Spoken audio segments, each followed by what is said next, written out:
5, 4, 3, 2, 1. We about to have a blast today. Hello, all you happy people. Let's do a junkie roll call. Sound off like you got a pair. The great Daddy Coogee. What country you from? What ain't no country I ever heard of? Good.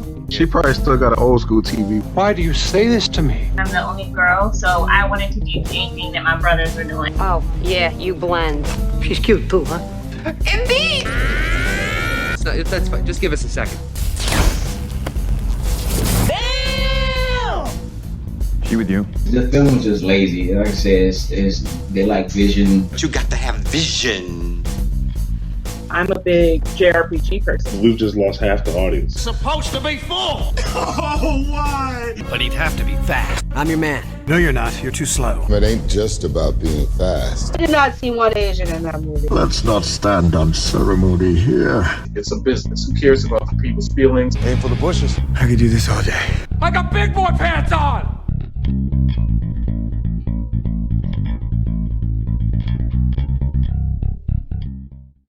Oh, no.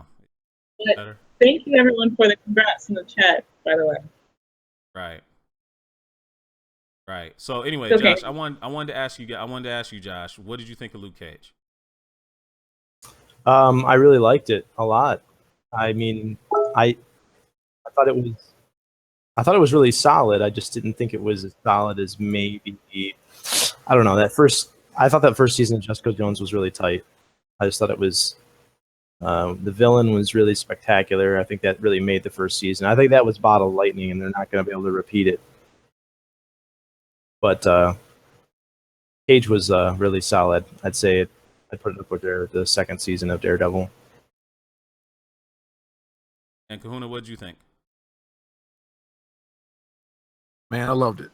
I actually started watching it for a second time now. Oh, have you? You started watching it for a second time? When, today? Started today? Yes. I started watching I watched the first episode last night. So okay, I'm on my way to binging it again. And what exactly stood out to you about Luke Cage? What was it that really stood out to you as far as like reaction? Josh said he thinks it's about on par with the second season of Daredevil, but not quite as good as Jessica Jones. Where would you put it? Is it the best Marvel Netflix series to you so far?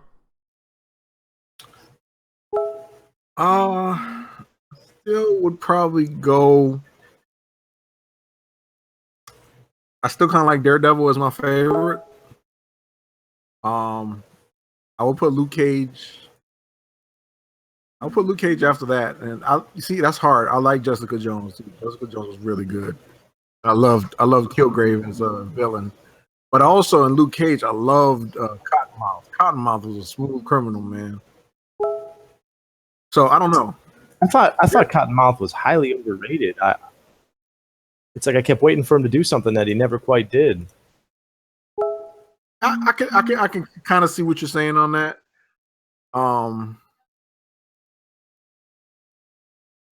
I think Daredevil is probably still my favorite out the Netflix show so far.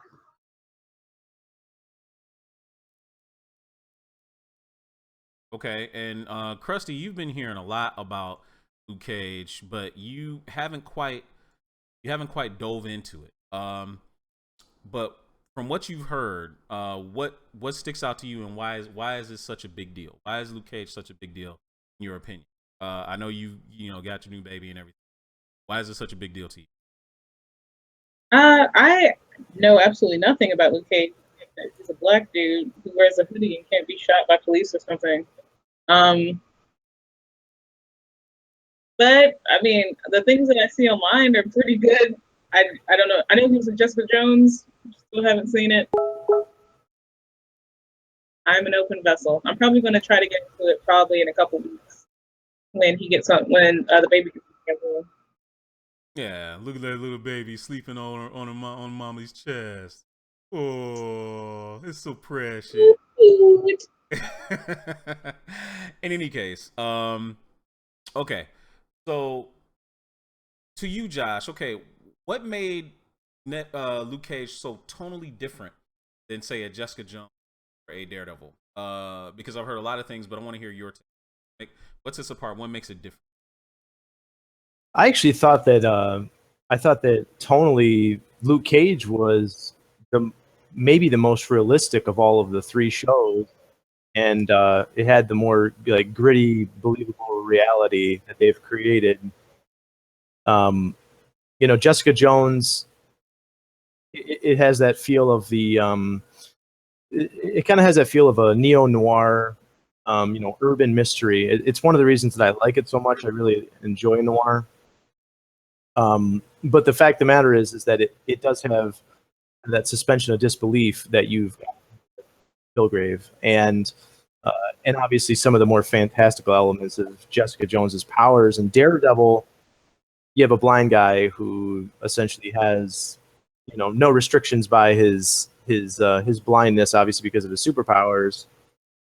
Although Luke Cage can have a building dropped on him, and take a bullet from 30 different guys, machine gun fire, it seemed the most grounded and realistic of all three of the shows. I actually think that worked to its benefit because the narrative that they've decided to go with, having real world themes, the themes of everything from police violence, obviously everything having to do with that's really hot button issues in popular Black culture right now. Those things worked to the service of Luke Cage. We got to see how does he, I believe the line that was delivered by Method Man near the end of the show was kind of like, you got to deal with a bulletproof black man in a hoodie now. And, that in and of itself kind of like is an complete encompassment of some of the narrative themes throughout the show. The fact that it had a more grounded reality, a more gritty reality, worked to its service. And when it got away from those elements is when it was at its worst, in my opinion. When it got to some of the more hokey, fantastical elements that it got into in a few different ways in some of the later episodes, I thought that was when it got a little bit weaker. But other than that, its tone worked perfectly for the character of Luke Cage. He's very gritty in terms of just dealing with urban realities. He's very grounded. Plus, he's an everyman who just happens to have powers. So there's my long diatribe on its tone and why I think it works well. Okay, Kahuna, to you, what sets it apart? What sets Luke Cage apart? It makes it either the best or almost the best. What makes it totally different? Kind of like what Josh said, man. It had that real gritty feel to it. A lot of it was dealing with real world issues, and yeah, aside from him having the whole bulletproof thing, the impenetrable skin. Other than that, it was just like a real world kind of thing. Like it felt so real. It had the hip hop culture in it, which I enjoyed. You got to see the aspects of Harlem. I've always been a big like New York fan, as far as the New York culture, the hip hop culture, and all of that. So getting to see that on the screen, that was awesome. Yeah, it's pretty what Josh pretty much said. I pretty much agree with. I just enjoyed it, man. It was that real world feel. And to finally see, you see a superhero, it wasn't unlike any other superhero movie. You're getting to see the bulletproof black man on television in the superhero thing. And hell, it broke Netflix. Right. That should say something right there. Exactly. It totally broke Netflix. I think for me, what set it apart is just, it was, let's just go there. Let's just go ahead and say it. It was unapologetically black, man. Like literally from top to bottom. This thing made no bones about it being a black-led, black majority cast. To some people, that might have been a turnoff, and I'm gonna go ahead and pivot into that. Now, social impact of having a got like Rusty brought up earlier. You got a bulletproof black man, cannot be hurt by any gun. You know, wears a hoodie in homage to Trayvon Martin. And you know, just the fact that the entire show, like, an immense social commentary, state of the world. Talk a little bit about some social impact that this show can have. I've heard a lot of people say, and of course, you know, got a lot of those Twitter who decry that it's not diverse enough because it's black. Now, I've also seen the flip side, where some white people said, you know what, this is something really important. I'm glad that I saw this. Speak to that. Right. So, I mean, you know, I'm often in the minority on this show. You know, I'm one of the few white guys that are on the Culture Junkies from time to time when we do the live show. So, you know, I'm going to have a different perspective than your predominantly black cast, as it were. Well, you know, it makes sense. One thing that always frustrates me is when you have diversity for diversity's sake. It doesn't make sense. When you have diversity for narrative's sake, it always makes sense. And so, you know, diversity for narrative's sake isn't going to work in a cast and a show that takes place narratively in Harlem. You're going to have a predominantly black cast. That's just statistically accurate, and it should be. And, you know, I stated that we had a long conversation about a lot of these things on the chat on Facebook. And yeah, I mean, you know, we you know, I even mentioned that, you know, due to gentrification, Harlem is I believe it's no longer majority black, but we're still seeing, I think, something in the upper 40s percentile of blacks in Harlem. And in the areas that this show is taking place, it's predominantly black. So you know, to see a majority black cast is absolutely to be expected.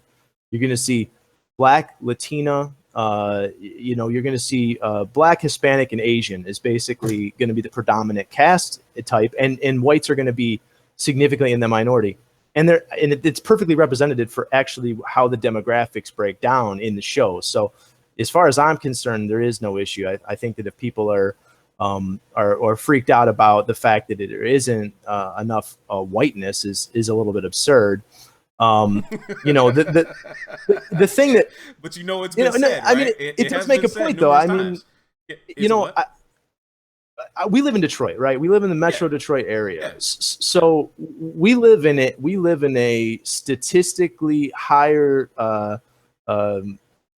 population of black people. But, you know, if you move to the middle of Wyoming, you know, they're so, you know, the black population is very disparate. You know, that's why when the show Longmire doesn't have a lot of black people, it makes narrative sense. You know, they're the outlier in a show like Longmire that takes place in the Midwest, or actually, you know, I guess they don't consider Wyoming the Midwest, the West, right? So yeah, you're gonna have a show that takes place in Harlem and have its 60% white characters. It's gonna be the most ridiculous thing in the world. And the fact that Luke Cage is such a gigantic hero for the black culture, you know, he's espoused everything that stood for black culture, right? So he came out of the black exploitation culture of the 70s, and he came along with the Black Power movement. I mean, his name was Power Man in several iterations, and it was very tongue in cheek. It was very on the nose. It's quite literally Black Power Man, right? Hold on one second there. I want to bring up something. In case you're paying attention, Facebook is now also included in the chat on the stream, so you can actually see the live chat of everybody talking. Amber Yates brought up something. It's like she thinks that it should be more diverse, but, you know, and she likes diversity. Now, like Josh and I have been saying, but that's not Harlem. If you want the show to be 100% real, you have to display the demographics of the area that they're talking about. Harlem is majority black. I'm sorry, that may bother you, but it's the reality of the situation. It is what it is. It is mostly black. There are some white people. That's not saying there isn't any white people in Harlem. There are, but they are the vast minority. So really, you should just take the show on its own merits as it is. And that's it. Kuna, I want to bring you in. Yeah, I can't. I can't wait. I can't wait. wait to hear the outrage for not enough white people when Black Panther comes out. Oh man, you know it's coming. You know there's not enough. There's not enough Caucasians in the nation of Wakanda. That is it's African nation. Are you kidding me? Right. White people in Africa. Right. Okay. So other thing I wanted to bring up before we kind of move on. Even though we've got an hour-long show, we definitely don't want to keep you guys up until the Flash comes on. I didn't want to say. I didn't want another thing that I really loved about Luke Cage was the women in the roles. Oh yeah, it was great. It was great. Claire Temple, Misty Knight, they were strong women. What was the councilwoman's name? Forgot her name. Mariah Dillard or Mariah. Yeah. They were all strong roles. You didn't have not one, wimpy, scared. Well, you had Candace, who was the one that the waitress. But other than that, they were all very powerful, strong roles, and it was really good to see a show like that. Yeah, I mean, honestly, there were more wimpy bitches, to use the colloquial ghetto term, amongst the men than there were amongst women. Completely. Right. That's true. Well, yeah, I want to move the show along because we are. I don't want to linger too much on one subject. It is something great. LGZ, hey, how you doing, girl? Welcome to the show. One thing I wanted to bring it up, and we kind of maybe talked about it a little bit, real briefly. Another aspect of the show. And culturally, is this show for everyone? I believe it is. And moving forward, what, if anything, is this, as far as how people black-led shows, such a positive black male figure like Luke Cage? Josh. All right, so again, I could talk about social issues all day. Good. Yeah, I'll try not to. So I'll say this. Okay, first things first. There's a few things that I love about Luke Cage's character, and I think that are good representations of what I think positive black culture can mean and should mean. And so, first things first. He shies away from cursing. He shies away from doing things that are untoward in front of women. He shies away from things that are unfortunately, typically, even stereotypically representative of some of the worst parts of urban black culture. And yet he is obviously part of that culture. He's taken in by that culture and accepted by that culture. And representative of at the same time. And the character of Pops is the same way. This is a guy who grew up in the culture, realizes the error of his ways, and then goes on to be a leader for the rest of the people in Harlem, in his little nook and cranny of Harlem. Going forward, I think what this show can do is show you that you can be strong, you can be black. And that doesn't necessarily mean that you're gangbanging, or that you're running with a tough crowd, or that you're running in the hood, as it were. That you can have all of those things and still be, morally have moral fortitude.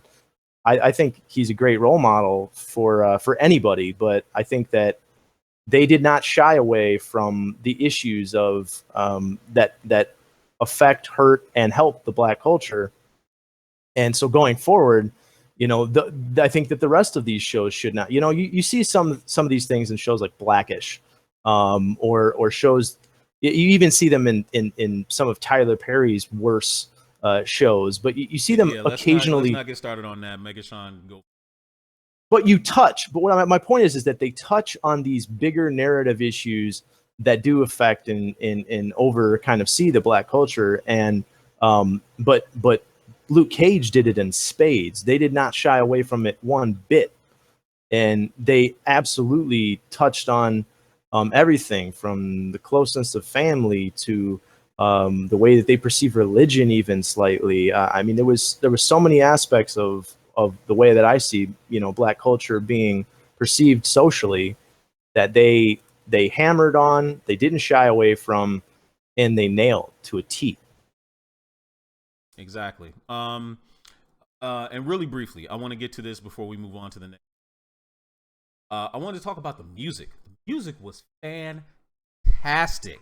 Absolutely fantastic. I loved everything about the music, from the theme to Method Man's involvement, to Jenna's set on over there in the club.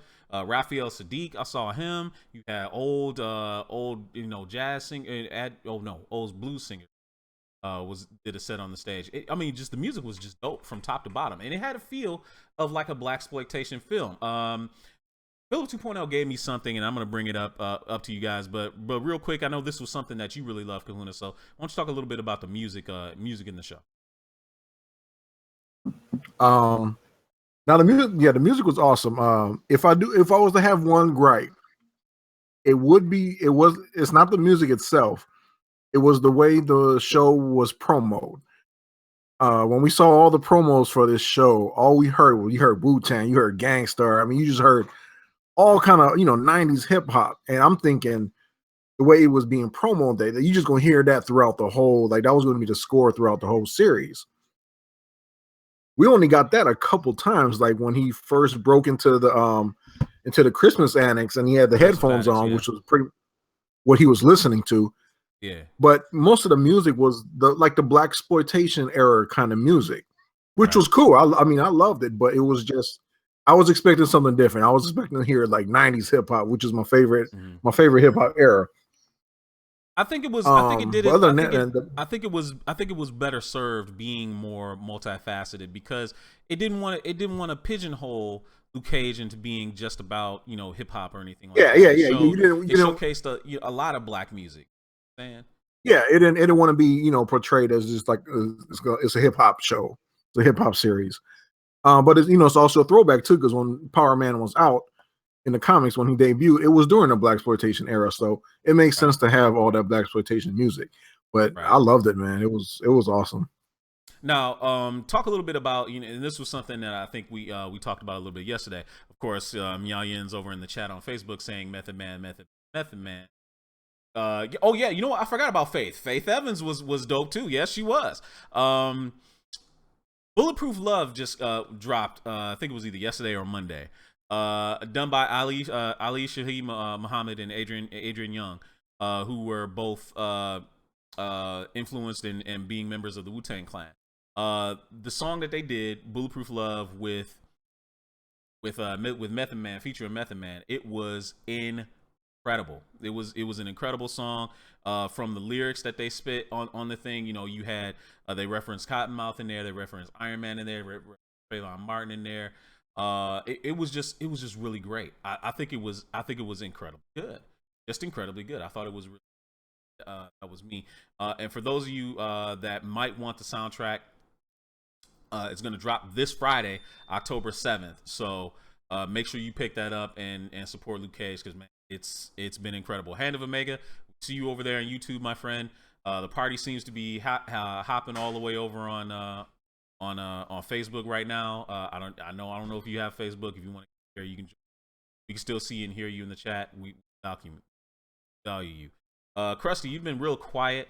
I told you I wanted you to be able to ask some questions about Luke Cage. Real briefly, do you have anything you want to say as far as Luke Cage goes? There was one question that I did ask earlier, and Marcus asked as well, and Luna answered about what we need to watch the rest of the shows to understand about Luke Cage. Because I even talked to you guys about this a couple days ago, and Josh and I think Dido told me, no, you don't have to watch it. No, you don't. But yeah, definitely not. I don't know, because I keep hearing good things about Luke Cage, but I don't want to, be lost when they talk about something in Jessica Jones or whatever. There's certain parts of Luke Cage that you might not get because it's from Jessica Jones.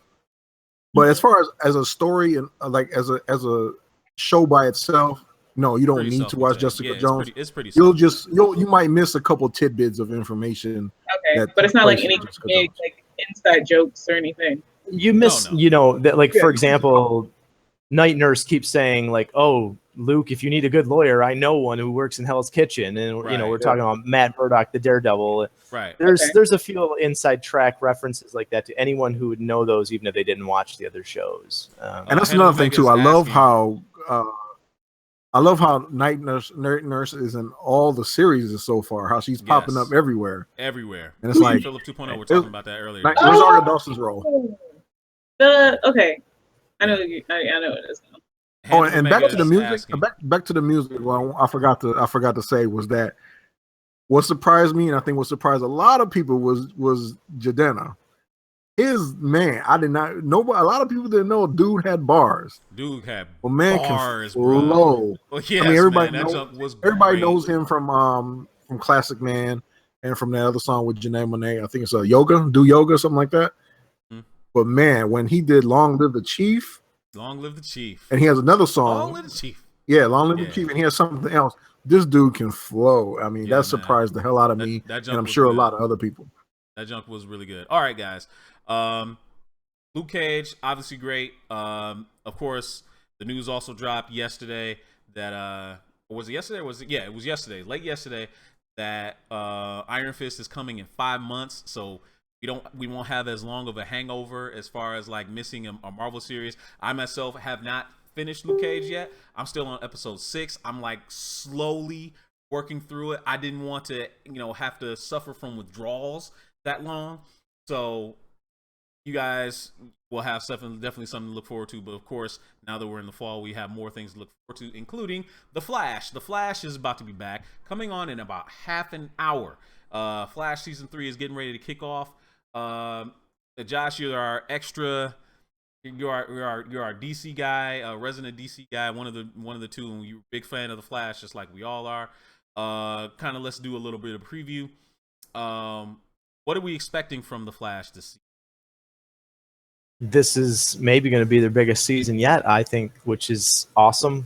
Flashpoint, baby. It's only the story we never thought we'd ever see in live action.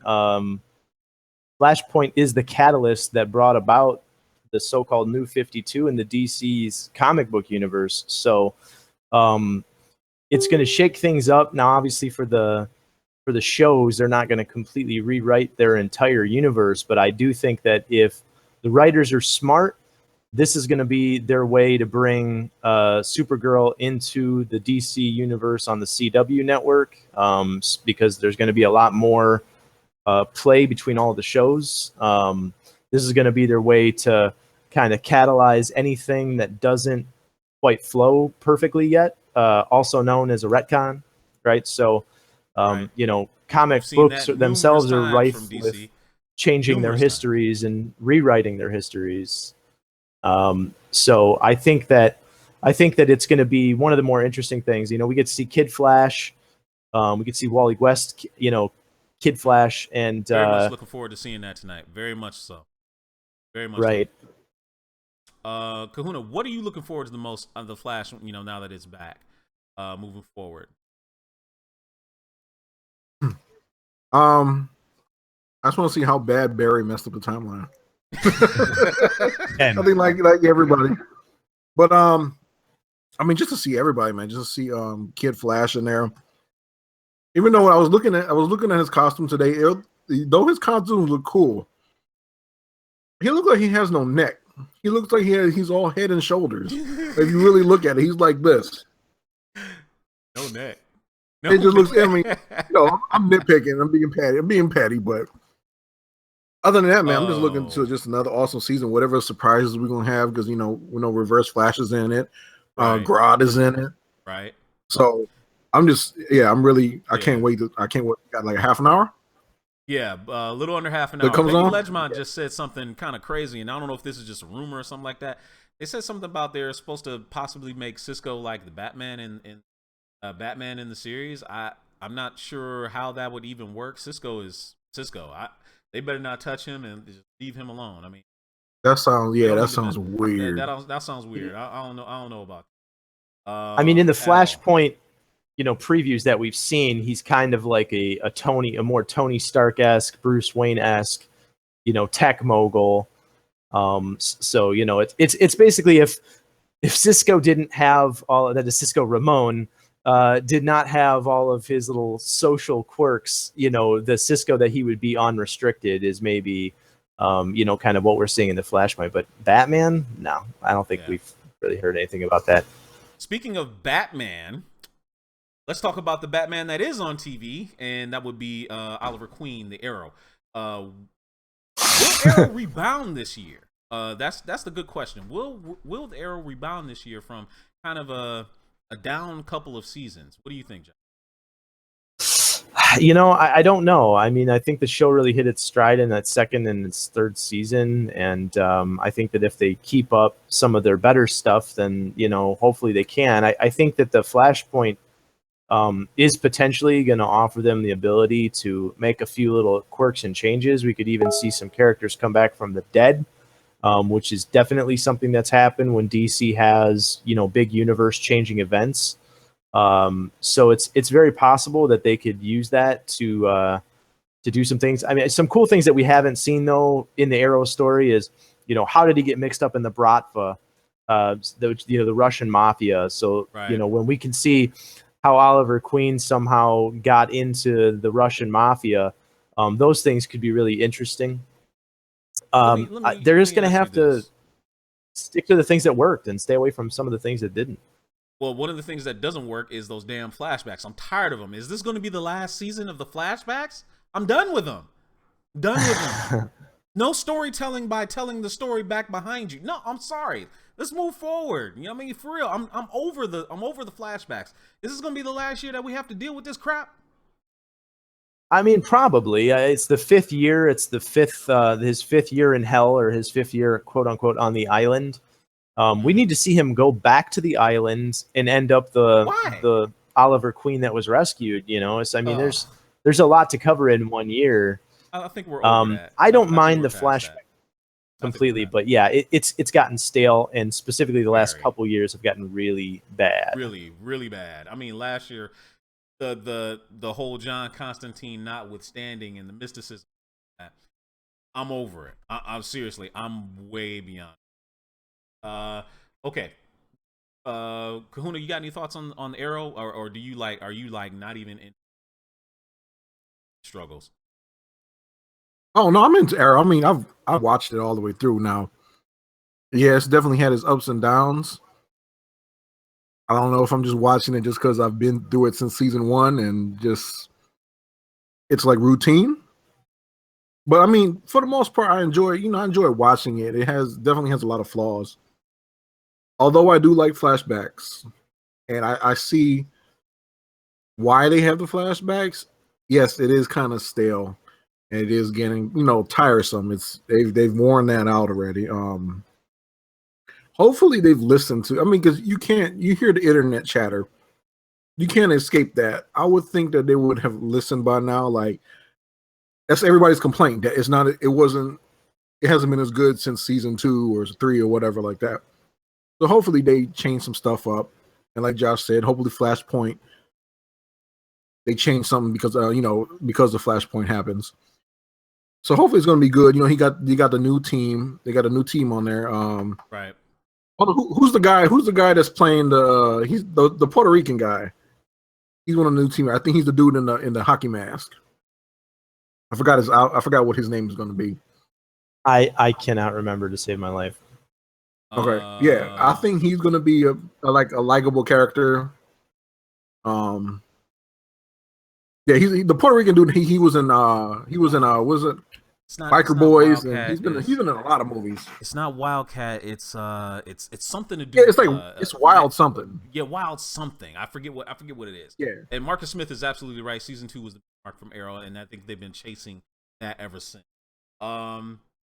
So time will tell on whether Arrow will get its footing back. Now let's move on to the other show that could actually be really interesting this year, Legends of Tomorrow. That's going to premiere on Thursday. What we expect Legends of Tomorrow? Is Legends of Tomorrow season pretty fantastic, or because season 1 was kind of uneven a little bit. Wild Dog, thank you, Marcus Smith. There it is, Wild Dog.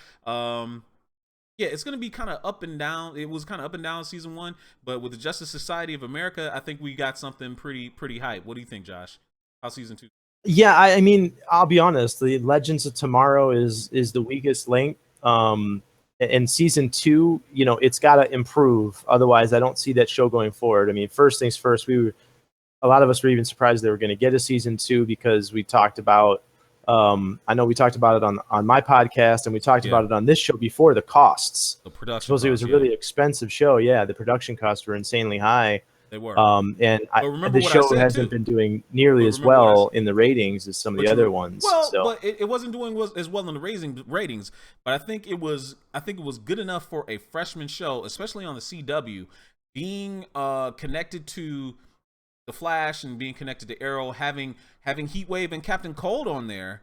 I think really helped because, man, say what you want, Wentworth Miller and I forget the name, my man that plays Heatwave.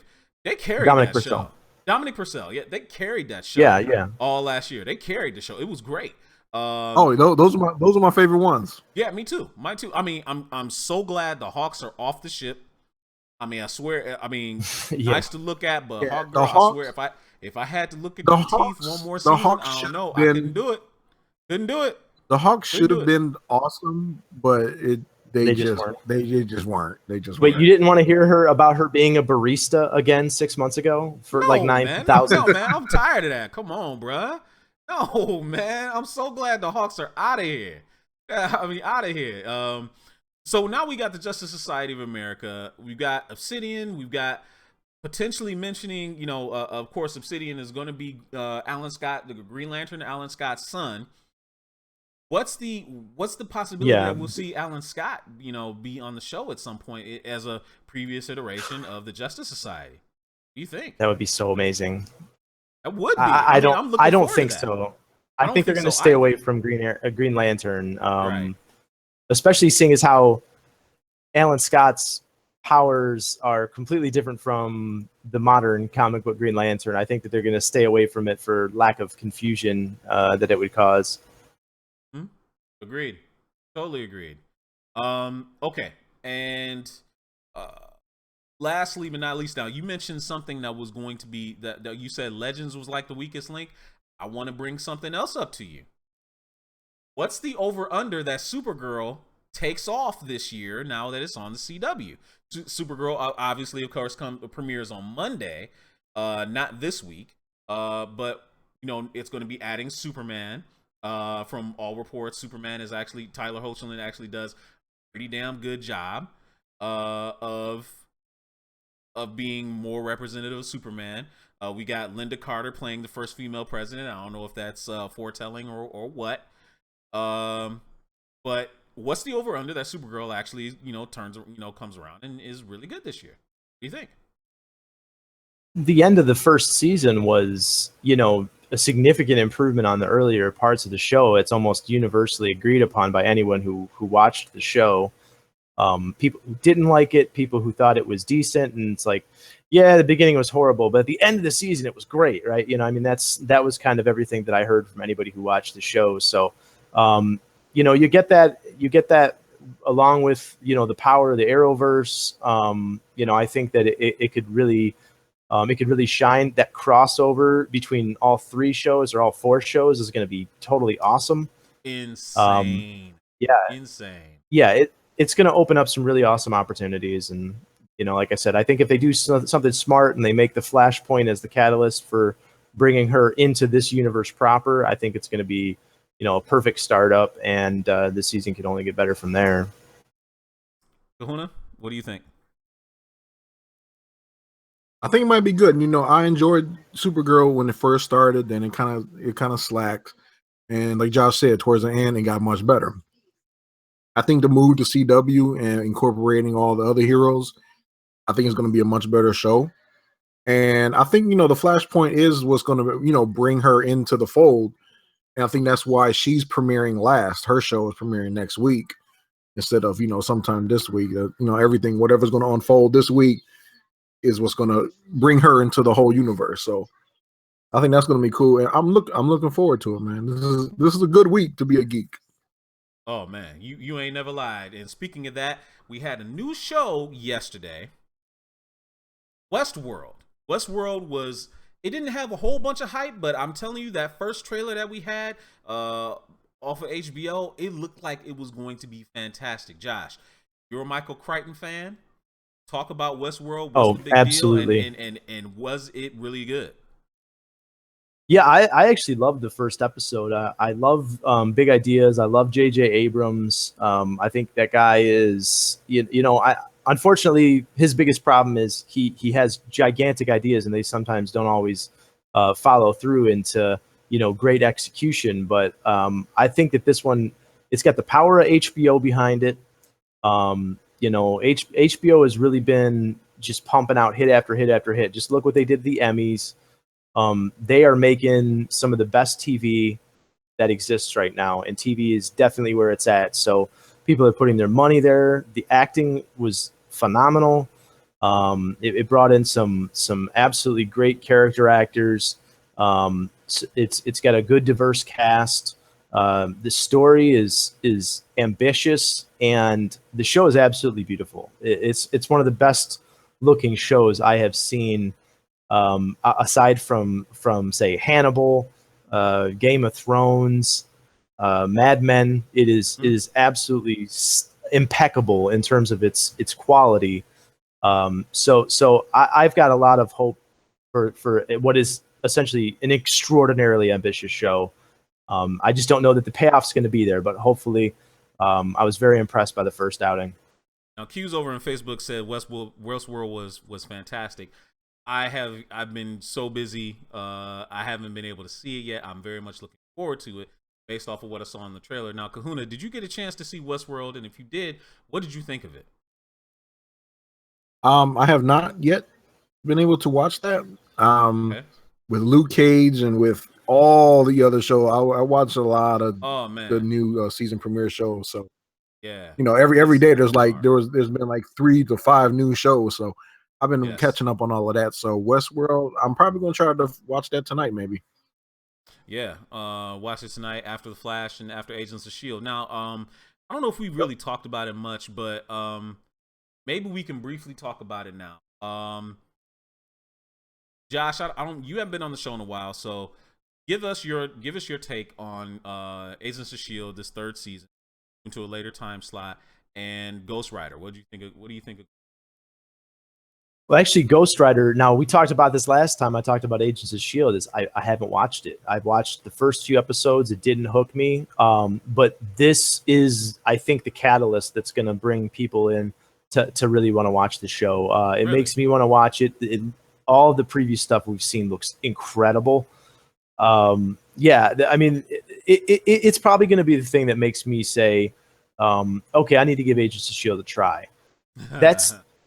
That's really the thing that's been holding it back, in my humble opinion. I mean, it's been this big ambitious thing that's supposed to be tied into the Marvel universe proper, the Marvel Cinematic Universe, that is, just like the rest of the Netflix shows. And I just felt like it let all that stuff fall by the wayside. They felt like they were building towards something bigger. I still follow some of the general ideas of the show from people I know who watch it, but now that they're really bringing in, one of the big name Marvel characters, although he's not the most popular amongst Marvel fans, Ghost Rider is one of the all-time greats. He's one of their all-time classic characters. So although this is a modern iteration of Ghost Rider, I think it can be really awesome. Yeah, it's. I mean, the effects have been fantastic so far. The show itself has been not. It hasn't hooked me yet. But I'm still hanging in there. I'm giving it a chance. Okay, so let's get some miscellaneous stuff. We got about 9 minutes. The 10-minute countdown for The Flash is on. We got 10 minutes left to talk about whatever we kind of want to talk about. We've gotten to everything. Krusty had to go and be a mommy, so she's kind of stepped away from the computer. Hand of Omega's over on YouTube, and he put it on the screen. Did anyone catch the Ash versus the Evil Dead premiere? No, only because I was catching up on. I binge watched like 7 episodes of Luke Cage last night, Oh, okay. My eyes started to melt out of my face. And, time well spent. I agree. Time well spent. Right. Yeah. So no, I didn't get a chance to watch that. I watched the final episode today in Westworld. But no, Ash versus the Evil Dead is incredible. If anyone has liked any of those movies and is not watching that show, just slap yourself in the face and then go do that immediately because it's spectacular. The gore is so awesome. It's so gory. Holy shit. Okay, so and Q's over in Facebook and he says Evil Dead. This is something that's right up your alley, even though it's not exactly news. We kind of about it for a year, but officially the Batman movie has been titled The Batman. Thoughts? I mean, I think it's a perfect title, frankly. I thought it was really funny because people were like, it's so unoriginal. It's like, yeah, you know what was really unoriginal? The first one called Batman. It's Batman. And then the sequel, Batman Returns. You know, no one was complaining about originality then. Fucking idiots. Anyway, no, it's Batman. You know, one of my favorite things is actually when Batman is referred to as the Batman. Like when Scarecrow did it in the Dark Knight trilogy, it's like the Batman. It invokes fear. It invokes a little bit of the mystery of the Batman. It's not just Batman like he's a person. He's the Batman. He's this enigmatic third person thing. It's very awesome. Yeah, and actually when I read that article and I saw that they were calling it the Batman, the first thing that popped in my head was Heath Ledger's Joker when he was at the mafia table. He said, I know why you guys have your little group therapy sessions in the daylight. The Batman. The Batman. Yeah, exactly. I heard a quote from Heath Ledger. I heard a quote from Cillian Murphy, and yeah, the Batman has a very long-standing tradition of being called the Batman, and I think it's awesome. Yeah, it is awesome, and I think that Hand of Omega saying I would have called it the Cape Crusader. Really. I mean, if it was being filmed in 1960 and was going to be cheesy as hell, yeah, absolutely. Right. Really, Adam West. Really. Right, Adam West, exactly. The Punisher has also started filming. I mean, going back to movie news. So it looks like Marvel's kind of ramping up things a little bit. So once that is done, once that's filming, Iron Fist will be ready to be airing. Possibly after we've kind of like watched Iron Fist and maybe we'll get through the May sweeps and everything like that. The Punisher will be ready to come out next August. How awesome is this Punisher series going to be? Cisco, I've been talking way too much. Take this one. Hopefully it's going to be very, very violent. Oh yeah. I mean, he did a knockout job in season 2 of Daredevil. For him to have his own series and it's all about him. Oh man, it's just gonna be awesome. Maybe it'll be like Warzone. Oh my god. Yeah, Warzone was like super violent, even though it didn't really get the critical appeal. Super violent. Damn, it was super violent, man. it was so violent. It was Punisher on like level 11. Seriously.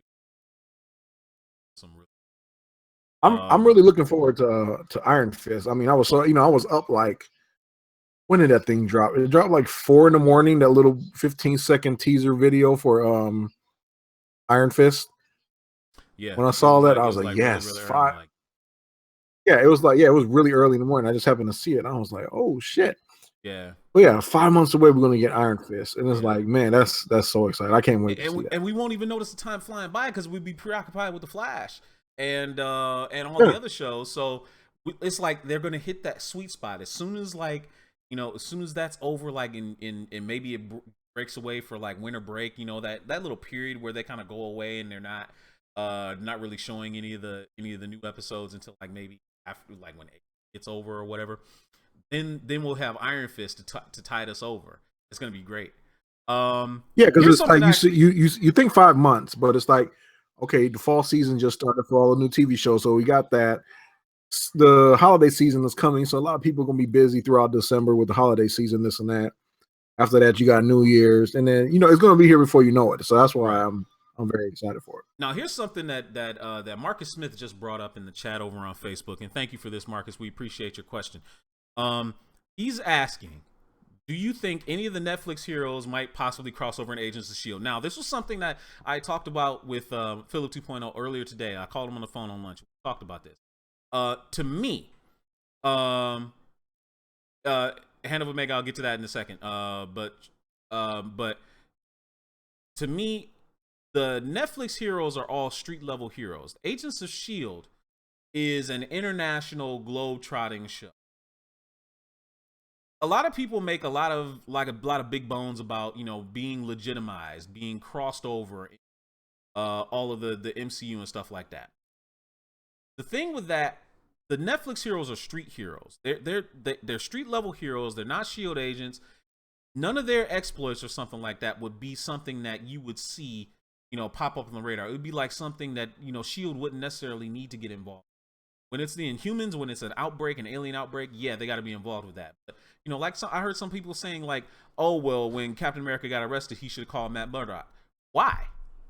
Why would he call some low-level attorney in Hell's Kitchen that just happens to have superpowers? What, just because you want it? It doesn't make sense in the story-wise. That's why they don't do that. The legitimacy in Luke Cage, for me, was seeing things like them mentioning the incident, them talking about Hammer Industries factoring in really big into Luke Cage because of the illegal weapons and stuff like that. Josh, back me up. What do you think? We got 2 minutes. Yeah, I mean, it does make sense. Yeah, it makes sense in a couple ways, and it makes sense, or it doesn't make sense in the ways that you pointed out completely. I mean, I don't think a lot of us expected, really thought it was going to happen when, say, for example, Flash and Supergirl crossed over, because they're technically different networks. Now, because it's the House of Mouse and Marvel owns these properties, they're making those decisions. But ultimately, Netflix and is it NBC that Agents of S.H.I.E.L.D. is on? They might have a say.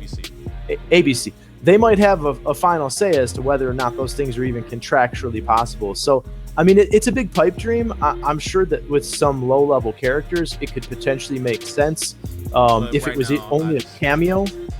If it was only a cameo, but it's impractical. It's impractical. It is impractical. I don't think that's going to happen. So anyway, guys, we got 1 minute. We're going to get out of here. We want to thank you all for joining us. Show. Come back next Tuesday.